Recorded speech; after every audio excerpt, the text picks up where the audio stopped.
लोक न्यूज मराठी, आवाज लोकशाहीचा। विटा शहरात आरोग्य सेवेचा विश्वासार्ह आधार आदिती मल्टी स्पेशालिटी हॉस्पिटल संचलित बंडगर हॉस्पिटल विटा, महात्मा फुले जन आरोग्य योजना, आयुष्यमान भारत व बांधकाम कामगार योजनेअंतर्गत शस्त्रक्रिया आणि उपचार पूर्णपणे मोफत, हाडांवरील सर्व प्रकारचे ऑपरेशन्स, वेदना निवारणासाठी ब्लॉक इंजेक्शन, डायलिसिस, मूतखड्यावरील सर्व प्रकारचे ऑपरेशन व उपचार, जनरल सर्जरी, अपेंडिक्स, हर्निया, मूळव्याधवरील ऑपरेशन व उपचार पूर्णपणे मोफत। सावरकर नगर, खानापूर रोड, विटा। संपर्क आपल्या स्क्रीनवर।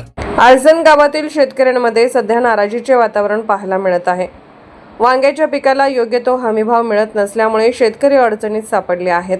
याच पार्श्वभूमीवर आळसण गावचे माजी उपसरपंच अविनाश नाना कारंडे यांनी आपल्या भावना व्यक्त करत इतर शेतकऱ्यांना एक महत्त्वाचा संदेश दिला आहे। पाहूया हा विशेष रिपोर्ट।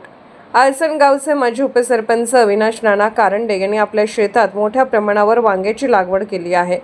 चांगल्या उत्पादनाची अपेक्षा असतानाही बाजारात वांग्याला मिळणारा दर अत्यंत कमी असल्याचे चित्र आहे। यामुळे उत्पादन खर्चही निघत नसल्याने कारंडे यांच्यासह अनेक शेतकरी आर्थिक संकटात सापडले आहेत। आम्ही मोठ्या मेहनतीने वांग्याचं पीक घेतलं, पण बाजारात दर खूपच कमी मिळतोय। शासनाने शेतकऱ्याचा विचार करून योग्य हमीभाव द्यावा ही आमची मागणी आहे। तसेच शेतकऱ्यांनी एकत्र येऊन आपल्या हक्कासाठी आवाज उठवावा। सध्या वाढत्या खर्चामुळे शेती करणे कठीण झाले आहे। अशा परिस्थितीत शेतमालाला योग्य भाव मिळणे अत्यंत गरजेचे आहे, अन्यथा शेतकऱ्यांची परिस्थिती आणखी बिकट होण्याची शक्यता व्यक्त केली जात आहे। शेतकऱ्यांना योग्य हमीभाव मिळावा हीच सर्वांची अपेक्षा आहे। याकडे शासनाने लक्ष देणे गरजेचे ठरत आहे।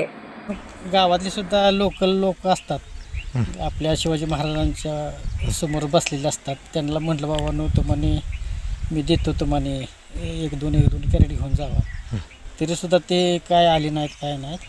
त्यांचं ते माल बाहेरूनच आणतात। ते काय आणतात ते काय माहीत नाही, ते म्हणते 10-20 रुपयानंच किलो वांगे आहेत, असा विषय झालेला आहे। म्हणजे तुमचा अजून खर्च बी निघालेला नाही, खर्च काय 1 रुपया अजून झालेला नाही मला।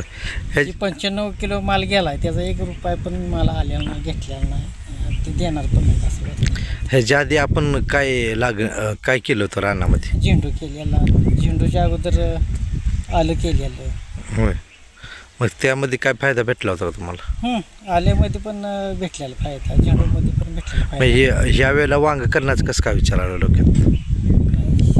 जेणेकरून माल भरपूर निघतोय, जेणेकरून 2-3 दिवसातून आपल्याला एक पैसे भाव येत म्हणून वांग्याला खरोखर आता दर कमी असला तरी शेतकऱ्यांनी खचून जाऊ नये, कारण चढ हा उतार राहतोच। जे जुने शेतकरी आहेत त्यांना अनुभव असणारच आहे, तसं मी नवीनच आहे। त्यामुळं मला एक सवय आहे, फक्त पीक चांगलं आणायचं, खचून जायचं नाही, काय नाही। देव ठेवेल तसं राहायचं, देव जेवढं देईल त्याच्यात तेवढं समाधान मानायचं।